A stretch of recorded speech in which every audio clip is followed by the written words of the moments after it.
pandemic and closure of City Hall to members of the public.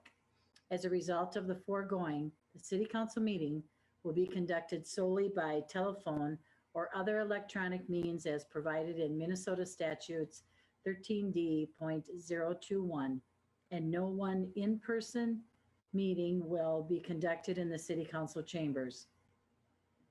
I think it is important to recognize that using a video conference is different than in person, but it is necessary. Under the circumstances, we are doing the best we can to maintain transparency and due process. I would appreciate everyone's patience and cooperation as we work through the meeting tonight. Please stand for the Pledge of Allegiance.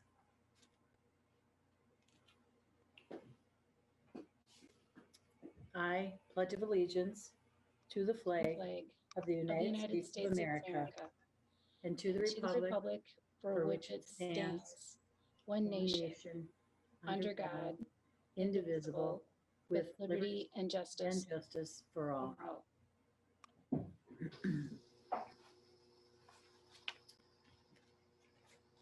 Thank you. Looks like Councilmember Liefeld's having a little technical difficulty, so she'll be right on. At this time, seeing that the meeting is being held remotely, when I call your name, please indicate your presence. Councilmember Brox, Here.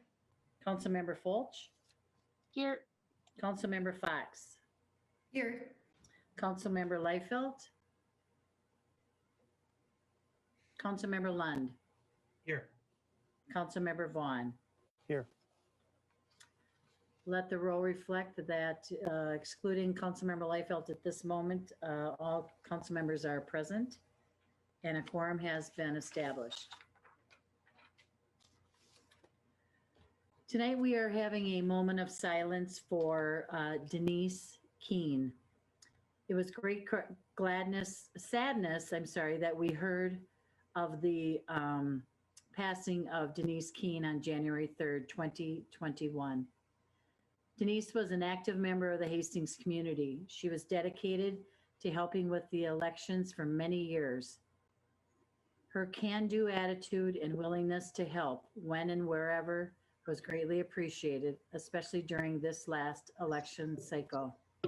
Denice was a selfless woman and she will be missed. Let us recognize her with a moment of silence.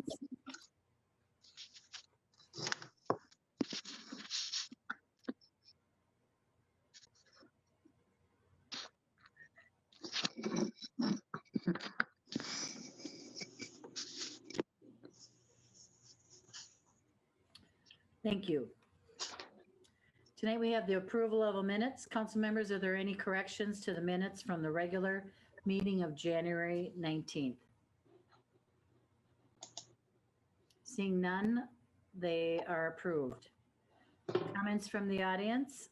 For public comments, we have options for comments to be emailed prior to the meeting, as well as an interactive feature during the meeting. For the emailed comments, they have been forwarded to the City Council and the receipt is acknowledged. Please recognize that items not on the agenda will not be discussed this evening. We ask the attendees use the raised hand feature and they will be invited to speak one at a time. I also want to remind everyone that the public comment period is not intended for the extended dialogue. Is there anyone here that would like to speak to the council at this time?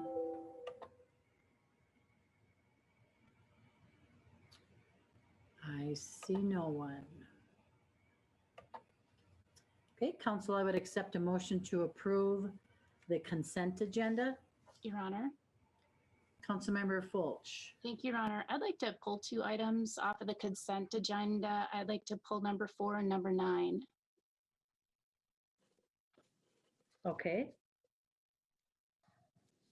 Any other council? Okay, with that, we'll move number 4 to community development, John Hinsman. And 9, we will put under administration, Dan Waticha. At this time, is there something else? Said thank you. Okay. At this time, I would take a motion to approve 1 through 9, excluding number 4 and number 9. Moved, Your Honor. Councilmember Fulch and Councilmember Vaughn. Any discussion? Clerk, please call the roll. Councilmember Vaughn, Yes. Councilmember Fulch, Yes. Councilmember Fox, Yes.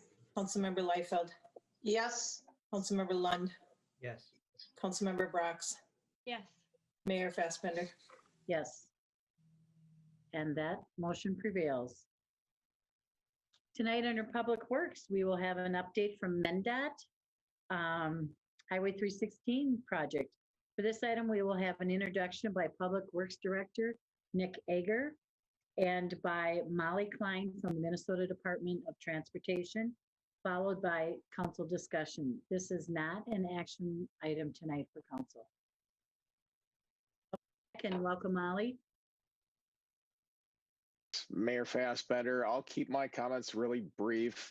It's been a while since we've last brought information to the council on the project. I think we had a meeting maybe last summer, June-ish or so, with the municipal consent step that was necessary for this project to move into the final design stage. So that work has all taken place since then, and the plans are in the home stretch, so to speak, of having their final approval, and it's on its way to being bid out shortly here in the next couple of months with construction later this summer. But I'm going to leave the finer details of it to Molly Klein, who's been gracious enough to join us tonight, and she'll provide a brief presentation and then be available for Q&A thereafter. So Molly, take it away.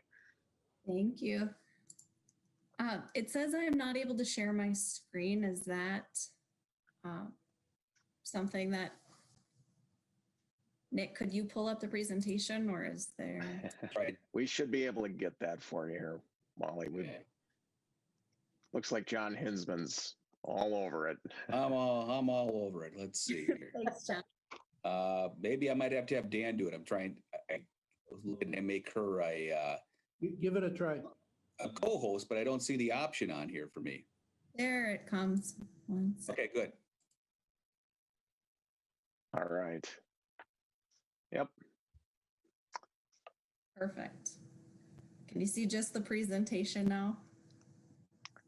We do. Yep. Perfect. Sounds good. Thank you very much. Again, we're here to talk about Highway 316, our favorite road through the city of Hastings at the moment. We have just 4 items on our agenda tonight. It'll be pretty quick with a quick project overview. Then we'll go into construction impacts, the budget update, and then next steps. So this is just a recap of the project area. The pavement all along this stretch of Highway 316 is deteriorated and needs to be replaced. We heard from residents, commuters, and the business community that there were additional needs on top of just the pavement that needed to be addressed in addition to the pavement. So we heard that speed is a concern, access is a concern, especially during peak periods. There's no bike or ped facilities, and that safety was a known concern as well.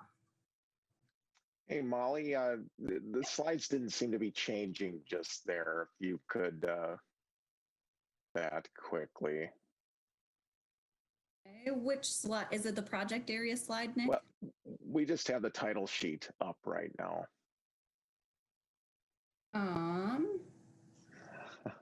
Let's see. Sorry about that. Is that better? We're seeing the layout now. Yep. Perfect. Thanks, Nick. Yep. Okay, so this is the concept layout. This is the same graphic that we have shown for quite a while. It's very small, so we'll go quickly over this. But it includes the 3 roundabouts, the median, all of the improvements that allow us to provide the safety improvements, the speed reduction.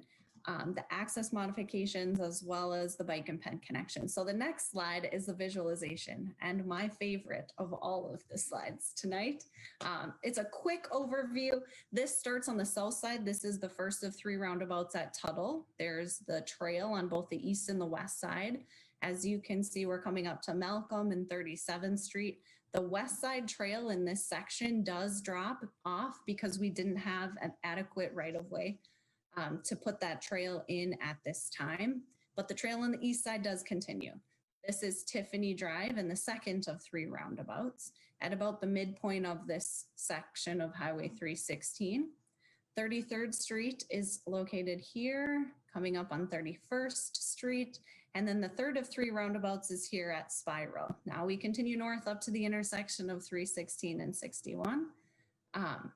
But that will be a very big change from what is out there today. So again, we're looking to slow speeds, improve safety, reduce intersection delay, and provide that bike and ped connection through this area. Construction impacts, what we're all looking forward to being done this fall. But we have to get through it first. So we do have a ton of work to do out on 316 this summer. So we're like Nick had said, we're getting ready to bid this project. We're planning for bids to come in March. So it will take us a little time to process the bids and get a contractor on board, but we do anticipate construction lasting from spring through fall of 2021. So pretty much this whole construction season, we will be out working on Highway 316 in this area. And we have a lot of work to do. We have utility relocation that needs to occur. We have a lot of grading, a lot of drainage work, a lot of paving of both the road, the trail, and the roundabouts. We have to put in the trails. We have the roundabout construction, like I just mentioned, lighting, signing, striping. It is a full reconstruction of this roadway. So it is more work, but it also then will last longer as well.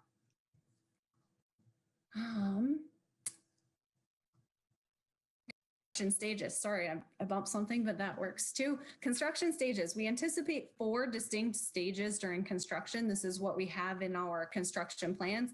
But like I mentioned, we don't yet have a contractor on board, and contractors are known to streamline our process. So we might say there's 4 stages and plan for that, but a contractor could come in and find efficiencies, which we appreciate, right? It goes faster, we'll be in and out faster if they find efficiencies and implement those. So as you can see here, we have 4 stages. Why we named them 1A and 1B instead of 1 through 4, I'm not exactly sure, but on this graphic, it's stage 1A, 1B, 2, and 3. So 1A is the yellow stage, which includes the Tuttle roundabout on the south end of town.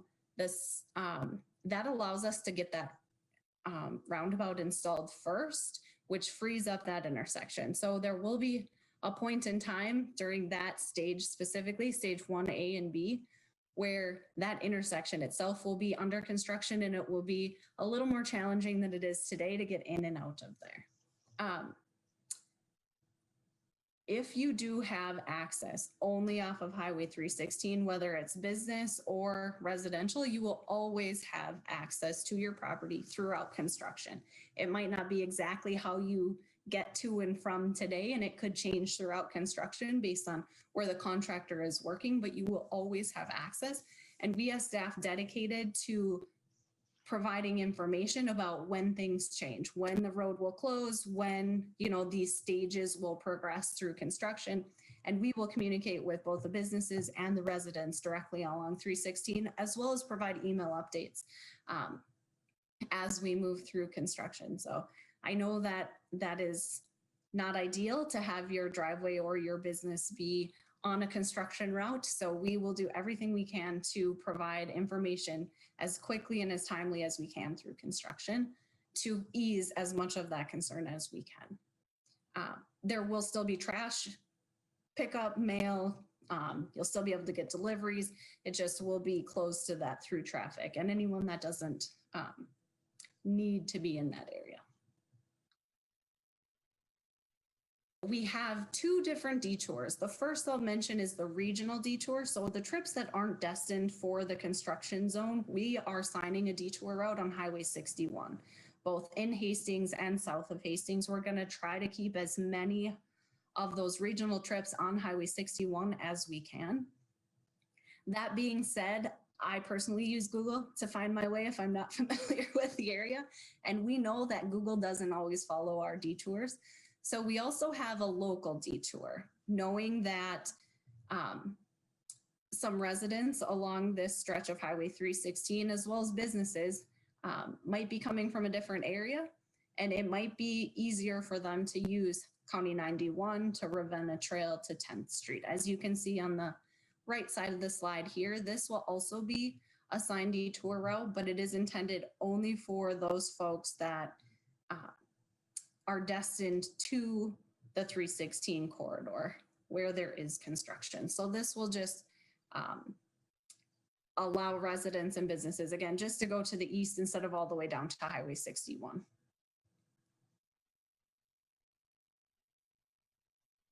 When the Tuttle roundabout is being built and until the roadway is open between Tuttle and Malcolm, this will be the route in and out of the Tuttle Drive neighborhood. So unfortunately, during that time, there isn't alternate connection north with city streets. So those residents in the Tuttle Drive area will need to head south on 316, north on 91, and back around, whether it's Ravenna Trail to 10th Street or another city street that if their destination is off another local street. There will be a temporary access for residents off Tuttle Drive on the east side of Highway 316 when the Tuttle roundabout is being constructed, because again, we'll be working on that intersection itself. So we know we need to provide access in and out of the neighborhood to Highway 316. So we are planning for that in the construction plans. This anticipated detour route is about 9 minutes. So from Tuttle Drive and Highway 316, following the blue detour route is about 9 minutes. So it will add a little bit of time during construction, but as soon as construction is done in this area, we expect this to be an improvement over what is available today and the delays that we heard about. Budget, our favorite topic on a project. This project is now fully funded. As you can see here, the current estimate is $7.6 million, and there are 4 different funding sources. So MNDOT is contributing $5.4 million in funding, plus design services and construction administration. The city has some utility work that's needed in conjunction with the project, and that estimate is $300,000. According to the MNDOT cost participation policy, the city also has to contribute towards some of the design features for the project. And those are specific roadway elements such as local legs of the roundabouts and some of the trail work. And that estimate is $810,000 and is shown in yellow. And then the 2020 legislature awarded this project GEO bond funds, which filled the funding gap and is shown in dark green on this graphic. The GEO bond funds are dedicated towards the trail and associated elements, including curb and gutter and storm sewer elements. So the trail, curb and gutter, and storm sewer. And those are estimated to be $1.08 million. I just want to reiterate that this is an estimate. This is our best guess at this time, but we will update these funding amounts when we receive the bids from the contractors or the potential contractors. And again, that is anticipated in March.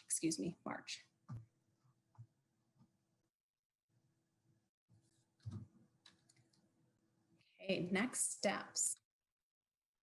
A couple of documents that will be coming to City Council through staff, so Nick and Ryan and others, regarding this project. So while the plans are turned in and we're working towards our working through the bidding process, we do have a few documents that the city will still need to review and execute before we can begin construction. The first one is the cooperative construction agreement. These are fairly standard. We do a lot of cooperative construction agreements.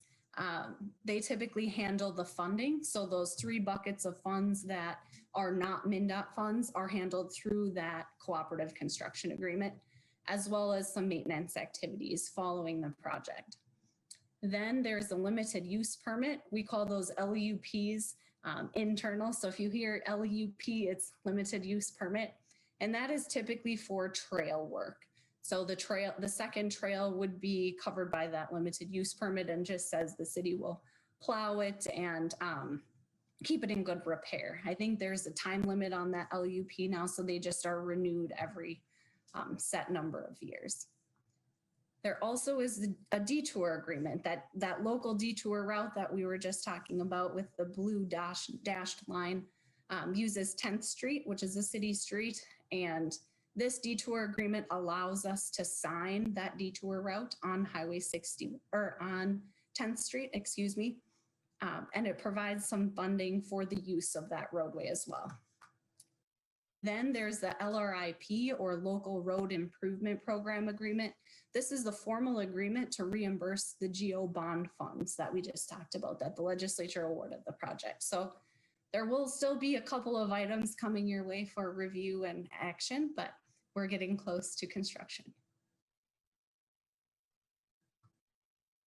For the next steps, here tonight, February 1st, we're providing the council update. We do have a virtual business update planned for February 10th, and we're working with the Hastings Chamber of Commerce on that open house or the business update meeting. Then we also plan a virtual open house this spring where we will go into more depth about construction staging, timing, answer any sort of construction related questions that we are able to. So we do plan to get back out to the public one more time before construction begins this spring.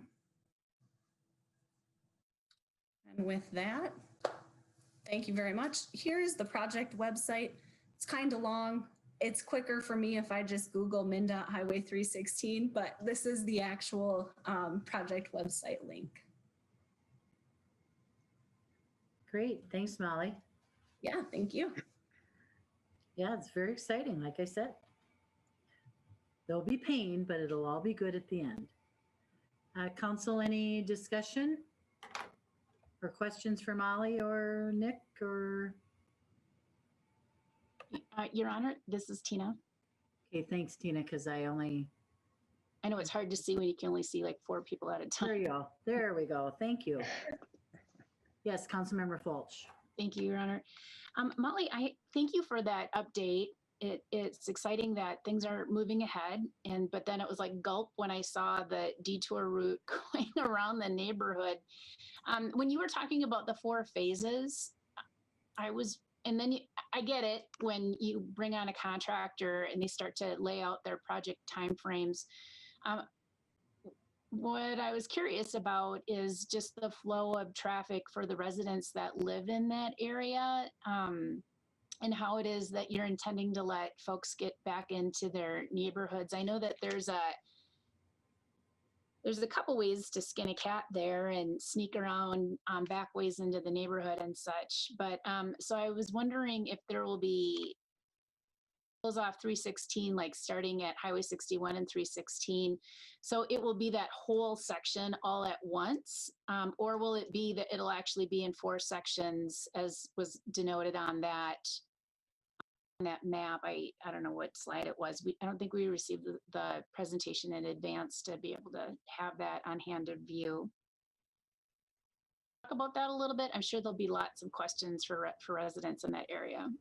Sure. Right now, Councilmember Fulch, we anticipate there will be multiple stages. So like was on the graphic with the 4 different stages. We believe that that's how the contractor will complete the work. That being said, we have utility work. The utilities have to be out of the way before we can begin some of the construction. So I don't want to say that we will only be working in one of those sections at a time. There's a potential that a couple different sections could be under construction, whether it's the contractor or the utility companies as well, that will have to get in and again move the utilities in advance of the roadway construction. I think the residents off of Tuttle have probably the least connectivity into Hastings of all the other roadways that connect onto Highway 316. So those residents will definitely have that 9-minute detour for a portion of the summer. Again, it's going to be a little painful during construction, but it will be very, very nice when it is done, and it will help with all of those things we heard, right? All of the concerns that we heard from the public, those delays that it's hard to get in and out during peak times. These roundabouts will help with that by slowing traffic and providing the gaps necessary for residents and business owners, deliveries, all of that to have better and safer access following the project. Okay, and then so you're going to have some open houses this summer. Is there just going to be one opportunity, and how are you planning to publicize that? In the past, when we've done open houses, it's just been the properties that are immediately on Highway 316 that received the notices. Is a mass mailing going to be sent to everyone that's being affected in these neighborhoods, or how's the word getting out on that one? And I don't know that we've determined yet exactly how the word will get out. We're still continuing to work through choosing a date and working towards that notification. I would anticipate working with the city to use social media. We have had really good luck with notifying folks about the previous open houses. So taking some of the things we've learned from, the 3 open houses we've had before, and understanding that now it's a virtual environment, so we might have to do more than that. We'll continue to work with city staff as well as our MNDOT communications staff as well to figure out a plan of how to best reach the neighborhoods, the residents, the businesses. And I would welcome comments if you have thoughts about how to best do that. We're happy to hear your thoughts and implement those as part of the plan. Sure. Although I'm always happy to, walk the neighborhoods and do a drop, leaving a piece of lit or something like that. I would really highly recommend doing a direct mailing to everyone that is in those neighborhoods, so that they get a direct piece. And sometimes I've noticed not necessarily with this project, but that notices come out kind of too close to the date of an actual event happening. And so just to make sure that people are given at least a couple of weeks of notice that it's occurring, so it's not a last minute thing. I know I check my mail maybe once a week or actually read it. So you know what I mean. And then my last question is just about the GEO fund, the GEO bond that was received. Originally that was for 1.5 million, right? And you had in your slide there that it was down to $1,080,000. And so is that what's been determined that's actually related to the trail system that's eligible for the reimbursement piece? Yep, you've got it. Absolutely right. Yep, it has to be items that are eligible for using those GEO bond funds. And we have went through our estimate a handful of times, making sure we have captured as much of those items as we possibly can to use those GEO bond dollars. And the estimate is right now at 1.08 million. Again, that's an estimate, and those costs will be updated once we get a contractor on board. Okay, that's good. It's more than what I was thinking it may have been. And then, so the city's on the hook for $810,000. That's the final, or close to the final number besides the utility piece, just for planning purposes. Okay. And again, these are estimates, and they will all be updated at the time of project award. Okay, I was just curious how Nick was feeling about that. So thank you very much, Molly. You're very welcome. Councilmember Fulch. Councilmember Brox. Thank you, Molly, for the presentation. My question is just about redirecting truck traffic. I recall from living on Highway 316 that although it is not the preferred route for semi-truck traffic, that it is often used as a shortcut. And so how do you get the word out to private enterprise truck driving companies, people who use that road, to know that they shouldn't be using it during this construction season? Because obviously if there's detours and things like that through neighborhoods, we don't want semis driving through neighborhoods and disrupting, creating noise and traffic that wouldn't otherwise be there. So how do you guys handle that piece? Again, we're going to try to capture as much traffic as we can with the Highway 61 regional detour. We'll sign only the local detour. So I would see the local detour being targeted more for the residents on Tuttle and those residents along maybe Highway 316, but north of 61. So kind of outside of the city limits, but still close to the project area. I don't see folks traveling south to catch Highway 61 and coming around. And we also plan to reach out to the businesses. We have that business open house on the 10th where we hope to share graphics and thoughts and ask for ideas of how they could best reach out to their deliveries, their shipping partners as well to make sure they have an accessible route to those businesses, which I don't think anyone wants to have that come through a residential neighborhood. So making sure that they also know what the preferred route would be from the city's perspective. We'll be working with city staff at that open house as well. Okay, thank you very much. You're very welcome. Thank you, Councilmember Brox. Councilmember Vaughn. Thank you, Your Honor.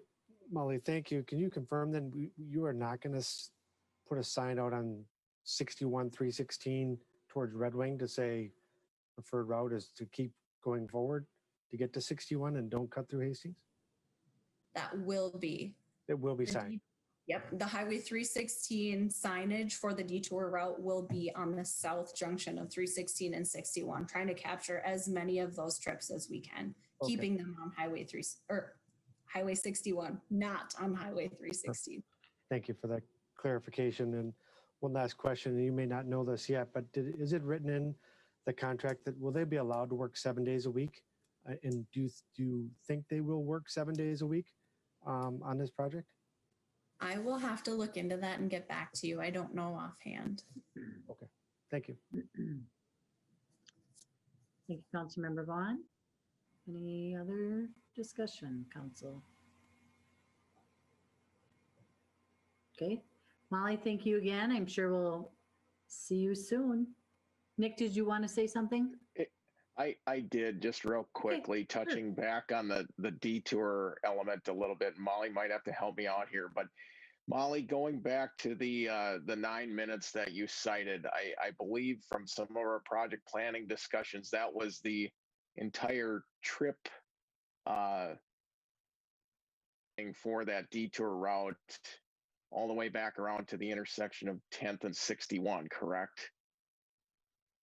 So that's 9 minutes.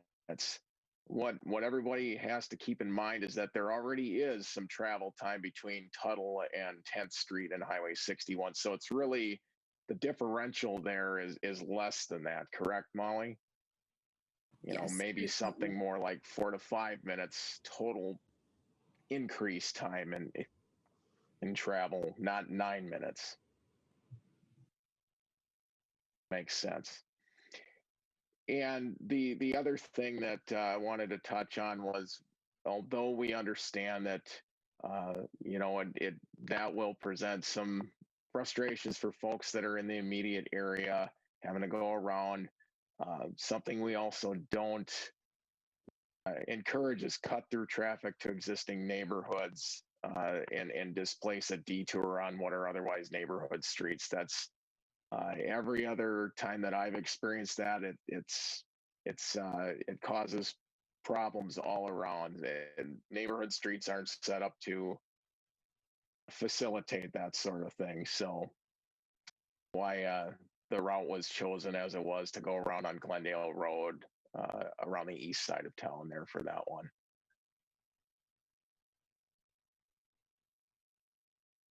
Nick?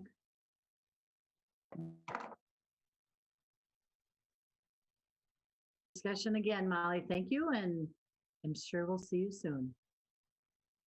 So will this be on our website, what you just presented tonight?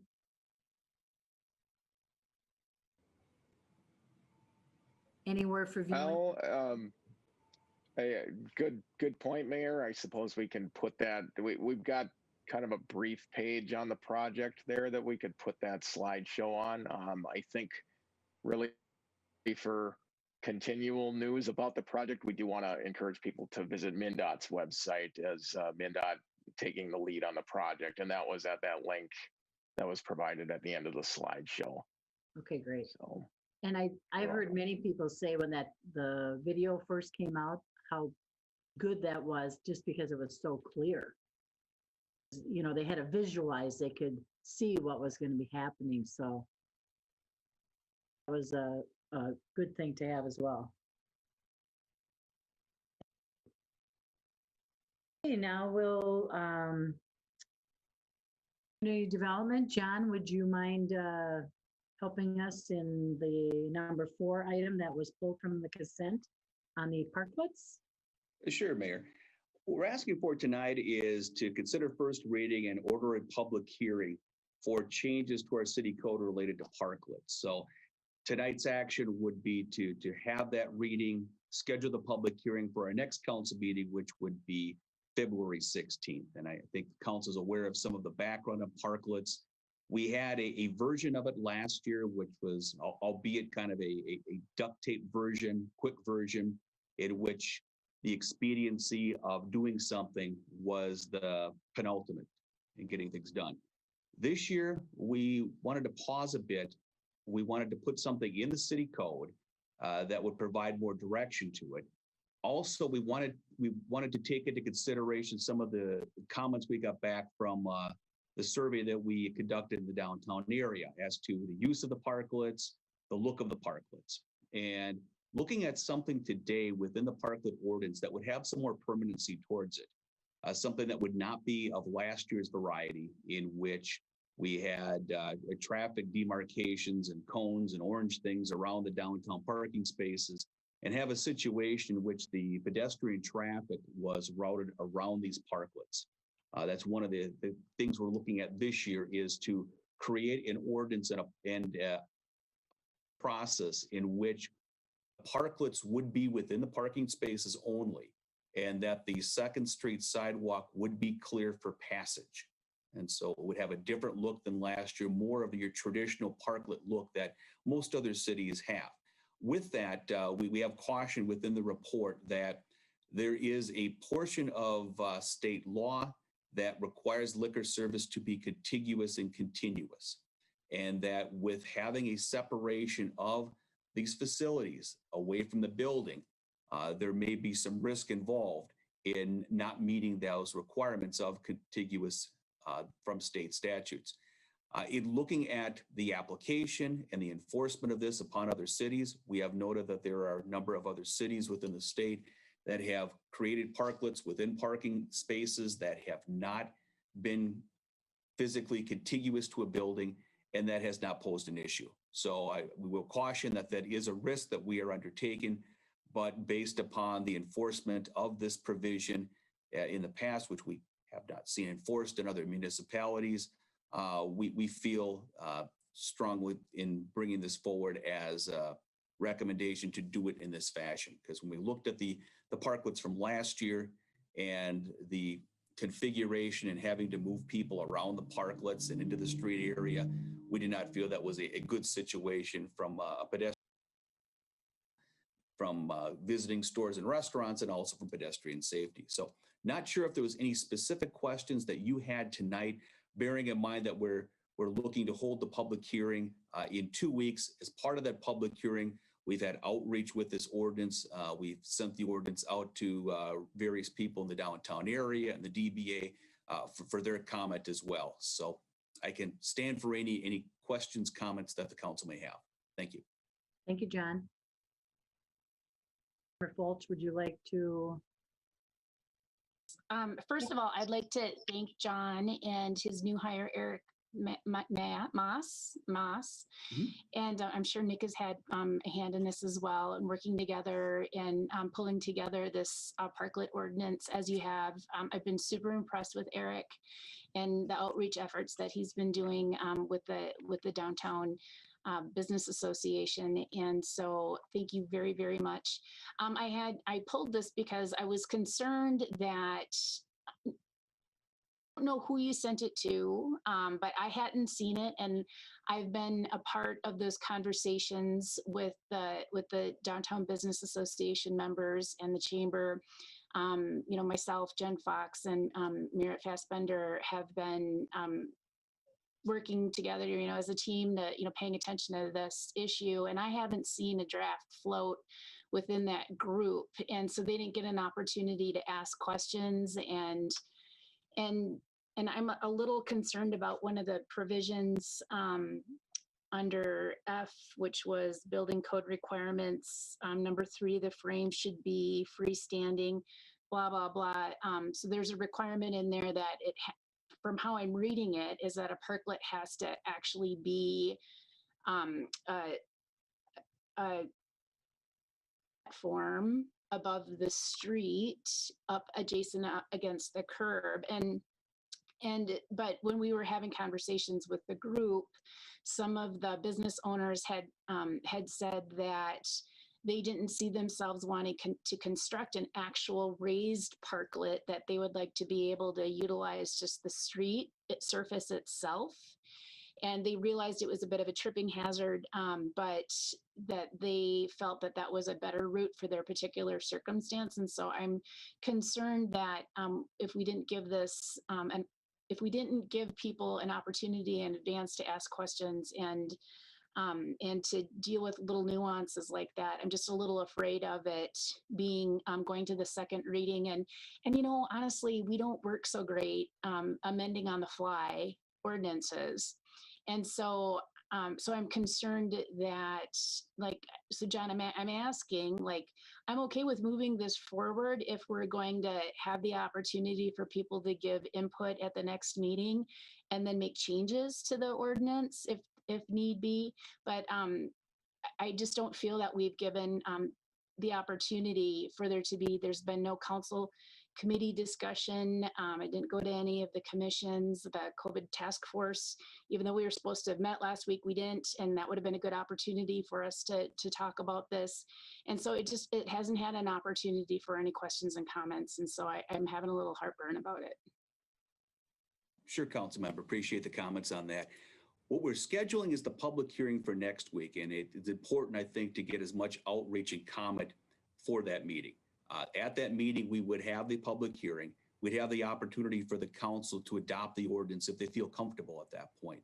If there's significant comment and changes and the council is at the point where they are not comfortable moving it forward, we do not have to do that. We can hold the public hearing, table the discussion with any changes directed to staff, and bring that back at another time. Okay, that makes me feel better. I just want to make sure that we get the opportunity for input. And so, it's better when we have the opportunity to do it in a smaller group discussion, so that, everybody has the opportunity to talk. Let's just face it. During a council meeting, discussion is much different than it is when we have the opportunity to have a smaller group off the camera conversation. People feel a lot more relaxed to ask questions. So anywho, I just would encourage in the future, if we have the opportunity to ask for comments in advance before we do this. But okay, so with that said, I don't know if anybody else wants to ask questions, but I can at least make a motion to, what was the motion for it to have a first reading, order public hearing for the amended city code on parklets. So I can make a motion to move that forward. I'd second that, Your Honor. Okay. Seconded by Councilmember Layfield. Other council discussion, I see Councilmember Vaughn would like to speak. And thanks to Councilmember Fultz for pulling this, because I think it needs some awareness that we want to get some involvement. 2 questions for staff, and I'll just let them come back at the next hearing to answer it. I just wanted to make sure the community knows this is for all of the community, not just downtown. It sounds like we've sent some information to just downtown. I just want to verify this ordinance will change for all businesses throughout the community, to confirm that. And then the second part, it talked about a grant application, and we did talk about this at HEDRA. I just want to verify, in the memo it said it's a matching grant. I just want to confirm, is that going to be the business has to, if it costs $2,000 to build a parklet, does a business do $1,000 in the city? 1,000, and then the unit will be owned by the business. I think that's how we read it at Hedra. So 2 questions staff can answer that next time, but those were questions I would be asking on the February 16th too. Thank you. Okay, thank you, Councilmember Vaughn. Any other discussion? Councilmember Liefeld. Thank you, Your Honor. Quite a couple questions, John. So just to clarify, this is in addition to any of the businesses who already have the sidewalk, correct? That is correct, council member. We purposely made this distinct from the sidewalk cafe ordinance. It doesn't preclude a party from doing both. So they could do one or the other or both on this. Okay. And then a question, which I now thought of thanks to Councilmember Vaughn, when we talk about this being in the end, through the whole community, could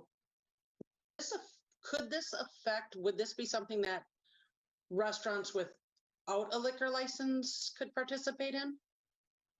For instance, I'm the only one I can think of offhand would be Subway up by Cub. They've got picnic tables out front. Do they have a sidewalk license for those picnic tables? Because I don't remember ever seeing them come through council. Something that comes to us because of the alcohol.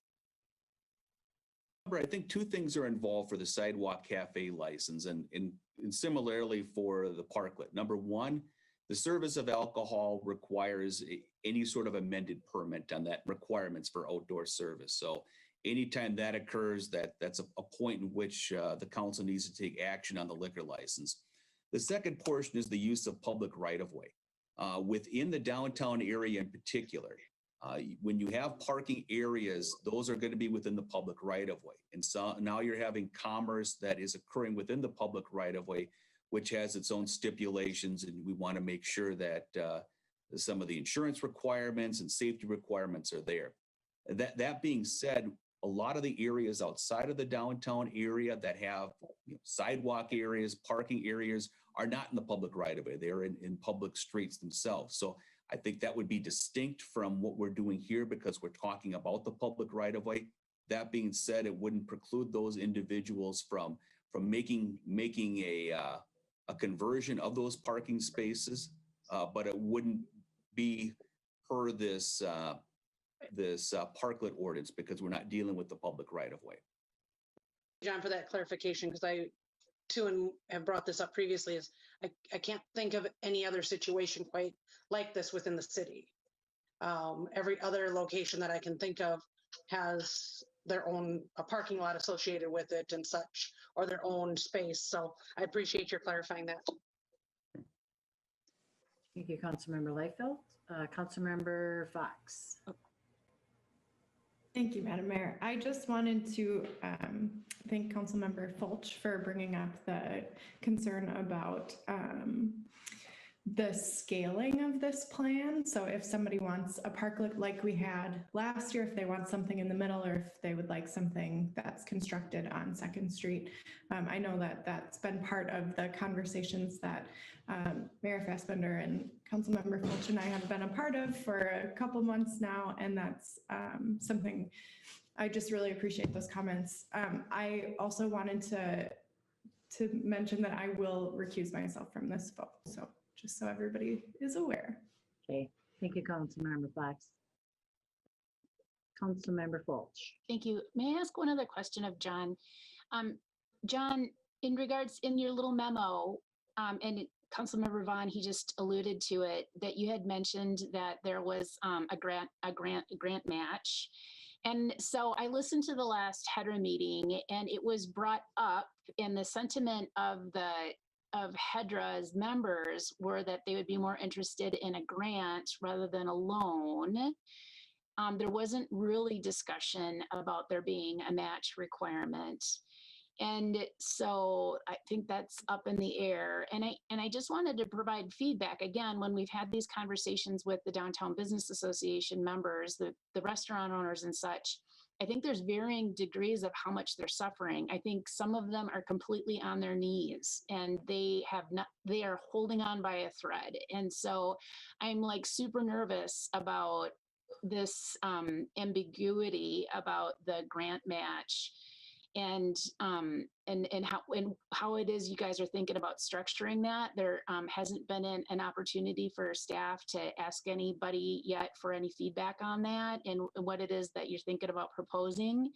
And so I would ask you to tread softly on this issue because I know that like I said, they're really suffering and it could get worse before it gets better yet this winter, as it sounds, with these new strains coming that are more contagious. And so, I'm looking for, John, I'd like to hear, what are your intentions at this next meeting in regards to further discussion about the grant match? Council member. Yeah, we do have, Hedra took action at their meeting in January to provide $40,000 towards parklets. Now, we had some general discussion as to what that would include, but certainly no specificity as to how the program would be completed. And so we have a meeting coming up with Hedra next Thursday. We will bring that topic back to them, bring back forward our plans. Our plans at this point are to have a match program in which the Hedra would provide 75% of the cost, up to $4,000, and an individual business would provide 25%.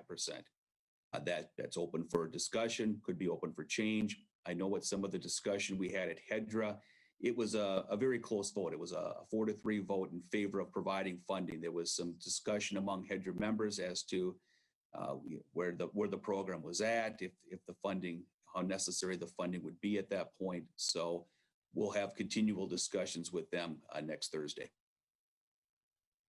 Okay. Well, I don't know if Eric had the opportunity to get some cost estimates for what these parklets are. And I would just like to suggest, rather than having a 25-75% match requirement, that you rather look at an allotment being made for what a basic parklet might be, so that the opportunity is, first of all, provided if, first of all, going back to what it says in the ordinance, that if they don't want to have a raised surface, that they just want to use the street surface, that should be a possibility so that they can use the parklet space. But then secondly, and I'm just making stuff up here because I don't know any better, if it costs on average $3,000 to make, a structure, like a basic structure, nothing fancy, then make it a $3,000, and then anything over that maybe is a match. It's something of that caliber, just to be able, so that there's an opportunity for all of those businesses to participate, not just the ones that are doing well enough to be able to come up with that extra match. So anyhow, that's just what I'd like to say about that. So thank you, John. You've been so wonderful, and Eric as well. So thanks again. Councilmember Fultz, Councilmember Brox. John, I have two questions. One is just about the availability of parklets to non-food and beverage establishments, because the language in this appears that it would be only available to those that serve food and beverage. Is that an accurate statement, that there would not be parklets available to other kinds of businesses like retail? Councilmember Brock is a very good point. I will check on that. Our intent is not to limit it to restaurant service, but now that I'm thinking about it more, we may have language in there that's prohibitive towards other types of uses. So I'll look at that one. My intent is to make it open for retail use, because I know there's at least one, if not two, businesses that have expressed interest that are not restaurants. So I was just thinking back to the ones that were set up this past summer, and I know for sure there was a parklet in front of Quaint and Quirky and Eye Candy in that area, and I don't think it was utilized as some of the other ones were, but I wouldn't want to preclude them from having the opportunity to have one. So that was my first question, which is half of a statement also. My second question is about is there any consent or notice required to a neighboring business that is maybe not a food or restaurant business to have their buy-in on the occupation of the parking spaces? Because essentially when you have a retail business next to a restaurant, we're going to be taking up a certain number of spaces. Do they have to discuss this concept with their neighbors, or is it just, all of these parking spaces are public parking spaces? So how do we sort that out? If there's a retail establishment that's really concerned that all the parking spaces in front of their establishment are taken up? Good questions there. With the ordinance as proposed, there would be a public hearing element to it upon the initial issuance. This is similar to what we do with sidewalk cafes. So with that, everyone within 350 feet would be notified of it. We always encourage those businesses that are applying, that have a public hearing aspect to it, to talk to their neighbors. It's always easier to do that and have consent prior to the public hearing, but they would be notified of this. And one of the things that we want to be able to get a handle on is the number of parklet spaces that would be requested and how that would integrate into the downtown area. You take a look at the parklets that we established last year. There was a mixed bag from businesses down there that worked, that didn't work. So we want to make sure that we have an idea of how many parklets would be coming in and how those would fit in the parking loss that would occur there. Thank you very much. Thank you, Councilmember Brox. There is a motion on the table. If there's no other discussion, Clerk Flatten, please call the roll. Councilmember Vaughn, Yes. Councilmember Fulch, Yes. Councilmember Fox. Abstain. Oh, excuse me. Councilmember Liefeld, Yes. Councilmember Lund, Yes. Councilmember Brox, Yes. Mayor Fassbender. Yes. And that motion prevails. Okay, under administration tonight, we have a budget amendment for the updated strategic planning proposal. For this item, we have an introduction by City Administrator Dan Waticha. Dan, welcome.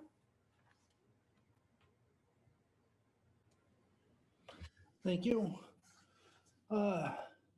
This is picking up where we were interrupted for the past 11 months by COVID.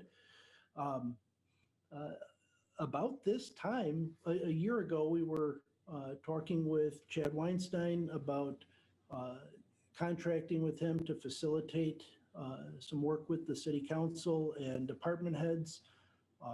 Quite frankly, I think it's some of the most important work we could be doing to get us all rowing in the same direction. Had initially planned on a series of interviews, followed up with a half-day retreat to work as a group, and had to cancel that when COVID started forcing everything to go remote and social distance, hard to get 15, 20 people in a room together.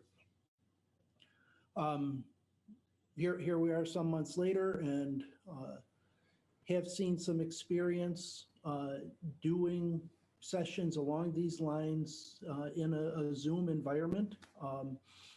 It may limit some of what we would otherwise be able to do, but can still have a productive meeting or series of meetings and come up with some common goals that we can work towards.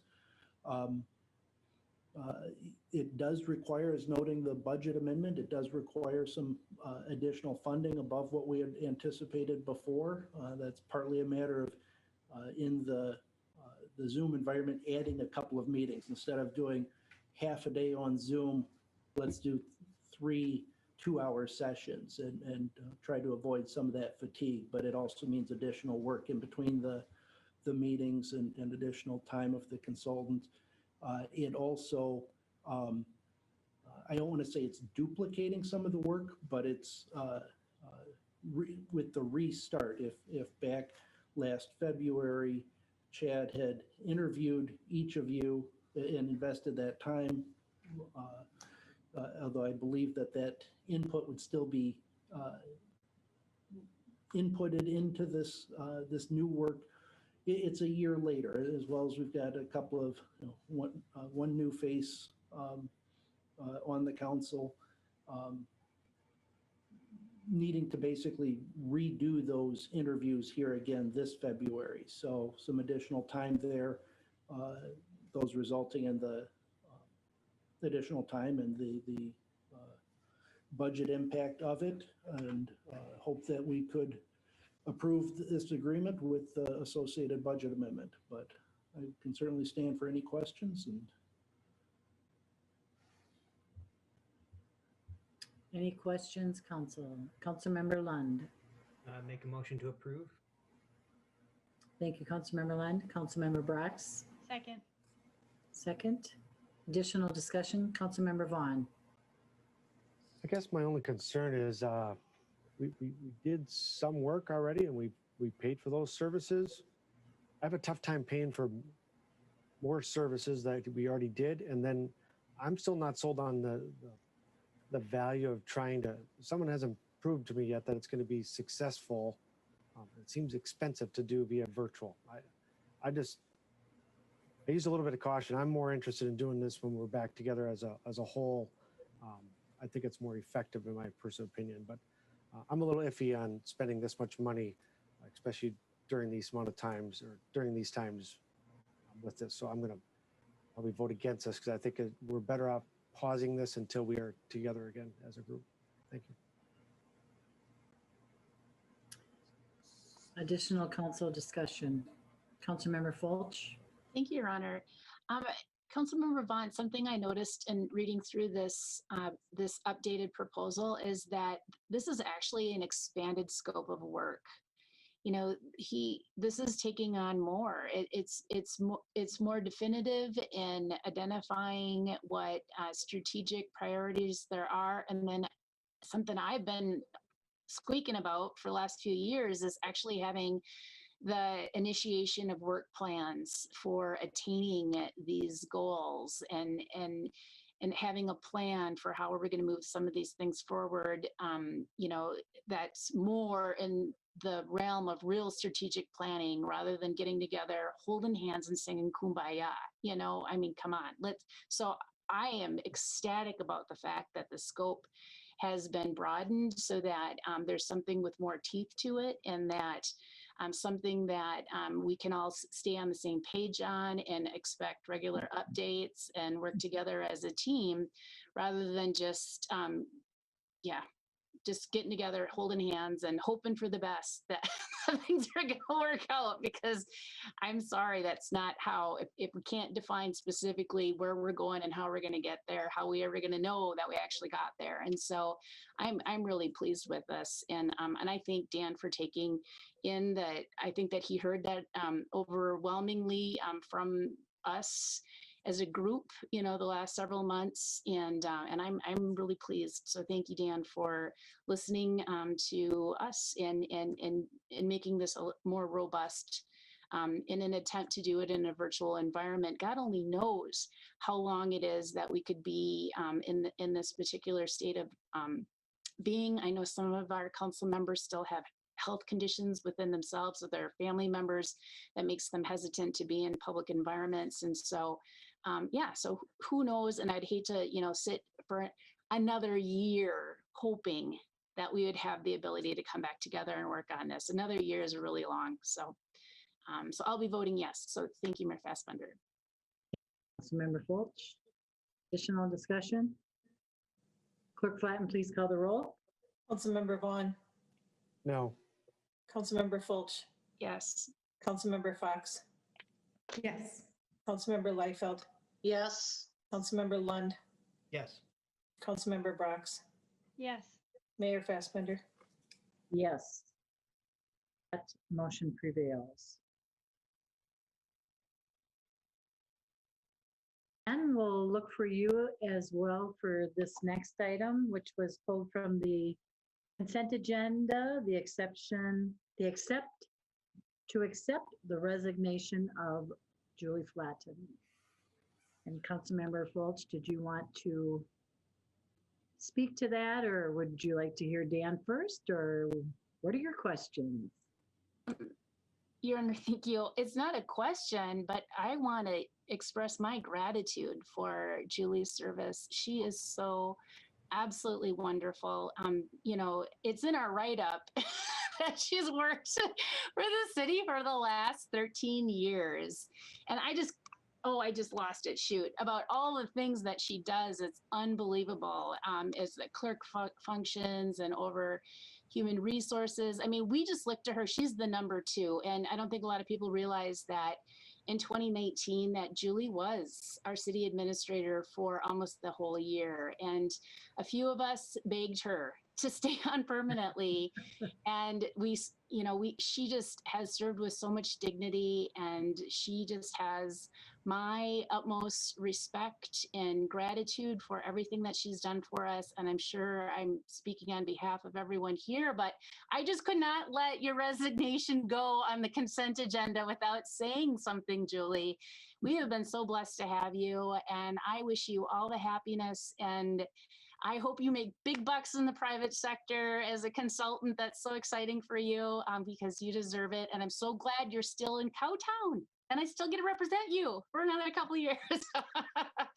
So I am looking to you to, to help, provide feedback from the community still, and still be an ear, to talk things through with when we need you. So thank you, Julie. Thank you. You have to accept it.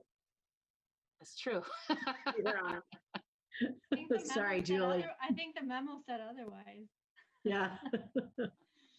No, Councilmember Fulch has truly made a statement from all of us, I hope. And I couldn't appreciated you more the year that you were the interim, my first year. You are a wealth of knowledge, and you definitely will be missed. Forget, we still have your phone number. Historic mind that you have. So, Councilmember Liefeld? Thank you, Your Honor. So I had a little fun today texting with Julie when I saw the competencies and such of the position. So I was just kind of joking around with her throughout the day. But one thing that I noticed that really resonated with me was it's within the competencies common to all city positions. This is one that I just really felt had Julie's name all over it. And it says that you must possess unquestioned honesty and integrity and a high sense of personal and professional ethics. My opinion is that is the epitome of Julie. And to Mayor Fassbender's, the last 4 years, I can't imagine what I would have done without Julie's knowledge and her support, and never making me feel like an idiot for asking there's no such thing as a dumb question. I've appreciated your candor and your support and your friendship. And as much as I'd like to not accept this resignation, I have to wish you just the absolute best in your next chapter. And my sincere thanks for everything you've done for me. And more importantly, people don't know what you've done for this city, and thank you. Even brings a tear to my eye. Thanks, Julie. Appreciate you. Thank you, Councilmember Liefeld. Councilmember Brox. I just also wanted to say thank you, Julie, and add my gratitude to everything that's already been said. And I was just going to say what Councilmember Liefeld said, that you've done this position with a high level of honesty and integrity and kindness.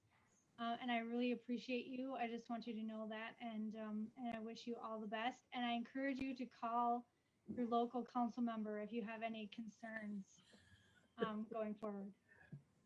That would be Tina, not me. Or an at-large member. Yeah, for sure. Well, you are appreciated. At this point, I would look for a motion to accept, sadly, Julie Flatten's resignation. No one's going to make the see? A motion to accept it regrettably, but thank you. Councilmember Vaughn, and a second by Councilmember Lund. Additional discussion? Clerk Flatten, please call the roll. Councilmember Vaughn, Yes, thank you. Councilmember Fulch, Yes, and thank you again, Julie.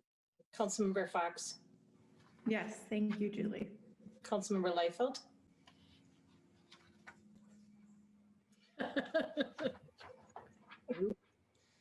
Councilmember Lund, Yes.